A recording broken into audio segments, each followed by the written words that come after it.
Dan yang kedua, paragraf kedua saya kira yang sangat menarik, dekadensi sebagaimana didefinisikan oleh Nietzsche, terutama ditampakkan dalam fenomena dekadensi literer. Saya hanya akan berhenti kali ini pada soal gaya, pada soal style. Dekadensi literer itu bisa dicirikan oleh apa? Oleh fakta bahwa tidak ada lagi kehidupan dalam keseluruhannya. Kata menjadi berdaulat dan meloncat keluar dari frase. Frase menjadi gemuk dan menggelapkan makna dari halaman. Setiap halaman memiliki hidup sendiri dengan merugikan keseluruhan. Keseluruhan bukan lagi sebuah keseluruhan. Dan disitulah tanda dari yang namanya gaya dekaden. Setiap kali ada anarki atom-atom, keterserakan kehendak, atau dalam bahasa moralnya, kebebasan individu, dan untuk teori politiknya disebut hak yang sama bagi semua, di mana-mana yang ada adalah kelumpuhan, kelelahan, kemandekan, atau rasa permusuhan dan kaos. Akhirnya, yang namanya keseluruhan sama sekali tidak memiliki kehidupan. Yang ada hanyalah aglomerasi, tambah menambah artifisial dangkal, komposisi yang palsu. Semoga orang mau mempercayaiku. Sepertinya kita tidak perlu menilai terlalu tinggi Wagner kalau kita melihat apa yang ia sukai saat ini. Semua yang ia buat dilakukan untuk menyenangkan massa. Dan kita cukup memalingkan wajah. Sama seperti saat kita melihat fresko yang terlalu liar. Pembukaan Lohengrin yang memberikan kepada kita contoh pertama tentang sesuatu yang berbahaya. Karena prelude ini sangat berhasil untuk menghipnotis orang lewat musik.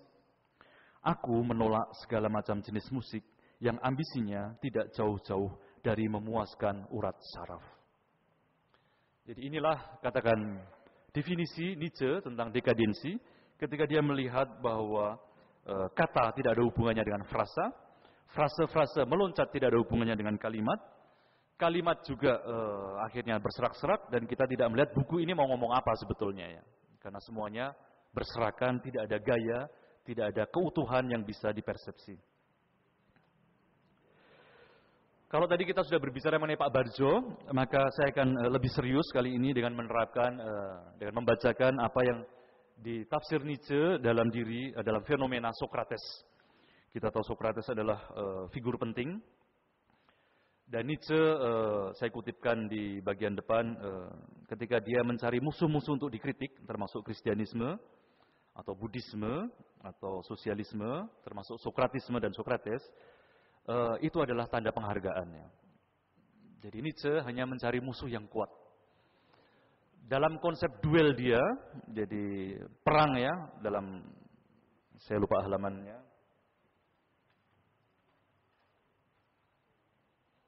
mulai halaman 4 ya. Jadi jangan salah memahami Nietzsche ya. Kalau Nietzsche memilih orang untuk dikritik, dihabisi, itu karena ya dia mengharapkan lawan yang sejajar begitu ya. Jadi kalau MU itu ya mengharapkan bertanding dengan Barcelona, bukan dengan PSSI gitu ya. Karena kalau bertanding dengan PSSI sudah tidak ada pertandingan, buat apa begitu ya. Kita hanya menjadi orang yang sakit aja, pengen melihat berapa banyak gol masuk gitu kan. 20 atau 30 gitu kan. Tapi kan tidak ada pertandingan yang menarik. Jadi halaman 4 itu salah satu konsep perang Nietzschean. Secara kodrati aku suka bertempur. Ya. Menyerang ada dalam insting-instingku. Mampu menjadi lawan, menjadi sang lawan, itu menuntut kodrat yang kuat. Yang jelas mampu menjadi lawan itu inheren dalam kodrat yang kuat. Kodrat yang kuat membutuhkan perlawanan. Konsekuensinya ia membutuhkan tantangan. Kekuatan secara niscaya memiliki kecenderungan agresif. Sama halnya rasa dendam dan sakit hati, itu secara niscaya ada pada kelemahan. Kekuatan seorang penyerang diukur dari lawan yang dia butuhkan. Semua pertumbuhan dapat diketahui dari musuh atau problem lebih kuat yang ia cari. Filsuf yang suka bertempur memprovokasi problem dalam sebuah duel. Dalam duel itu soalnya sama sekali bukan untuk memenangi lawannya. Tetapi bagaimana melawan dengan mengerahkan seluruh kekuatan, keluasan dan keterampilan menggunakan senjata di hadapan lawan yang sejajar. Nah, jadi perang bagi Nietzsche soalnya bukan untuk menang ya. Menang tidak pernah menjadi tujuan. Akhir atau yang dikatakan sabat, paling sabat akhir paling akhir, damai paling damai, tidak pernah menjadi tujuan dari Nietzsche. Maka kalau bertempur, jangan mencari lawan yang bisa kalah. Karena cepat selesai begitu ya. Carilah lawan yang kuat, supaya dengan itu Anda juga bertumbuh menjadi kuat. Menghadapi musuh dengan senjata yang sama, itulah syarat pertama sebuah duel yang loyal. Jika musuh sudah dianggap remeh, perang tidak mungkin dilakukan. Kalau segala sesuatunya dilihat dari ketinggian, tidak ada lagi pembicaraan tentang perang di situ. Praktek perangku didasarkan pada 4 prinsip berikut ini. Pertama, saya hanya menyerang hal-hal yang besar. Kedua, saya hanya menyerang hal-hal yang terhadapnya saya tidak akan memiliki sekutu. Ketiga, saya tidak pernah menyerang pribadi-pribadi. Saya hanya menggunakan pribadi-pribadi sebagaimana saya menggunakan kaca pembesar yang dengan bantuannya kita bisa membuat jelas suatu keadaan meresahkan, sesuatu yang tersamar dan sulit untuk dilihat yang menyangkut semua orang. Dan keempat, saya hanya menyerang hal-hal di mana tidak ada seorang pun yang mau menerimanya. Saya menyerang tanpa ada latar belakang pengalaman pahit. Justru kebalikannya, bagiku menyerang adalah tanda perhatian. Sebuah kesempatan untuk berterima kasih. Jadi kalau dia menyerang Sokrates, ya, nanti akan saya bacakan serangannya yang sangat sarkastis, ya, sangat tajam. Jangan terjebak begitu ya. Jangan terjebak. Ya memang di situ tentu ada analisis tentang Sokrates. Tetapi itu adalah tanda perhatian Nietzsche ya. Penghargaan Nietzsche kepada Sokrates. Karena banyak teks yang mengatakan bahwa lepas dari seluruh perdebatan, pergulatan Nietzsche atau kritikan-kritikan Nietzsche kepada Platon dan Sokrates, fakta bahwa dia tidak pernah berhenti mengkritik itu menunjukkan bahwa dia dalam arti tertentu justru mengikutinya. Jadi justru dalam katakan dialektika, dalam seluruh keprihatinan Sokrates menjadikan orang menemukan dirinya sendiri, yaitu juga yang dibuat oleh Nietzsche. Maka dalam kata pembukaan saya mengutipkan di halaman pertama, kepada para pembacaku, gigi yang kokoh, perut yang kuat, itulah yang saya harapkan darimu. Dan kalau bukuku sudah kau cerna, pasti kau tahu bagaimana mengerti dirimu sendiri bersamaku. Jadi Nietzsche tidak pernah mengharapkan orang menjadi Nietzschean. Yang diharapkan Nietzsche adalah kita menjadi diri kita sendiri bersama dia. Maka akan sangat luar biasa kalau ada orang mendeklarasikan diri saya seorang Nietzschean. Gitu. Saya akan bingung. Gitu. Ini kan kontradiktif dengan apa yang ditulis Nietzsche. Gitu. Nietzsche tidak mengharapkan pengikut. Ya. Tidak ada orang yang bisa menjadi Nietzschean.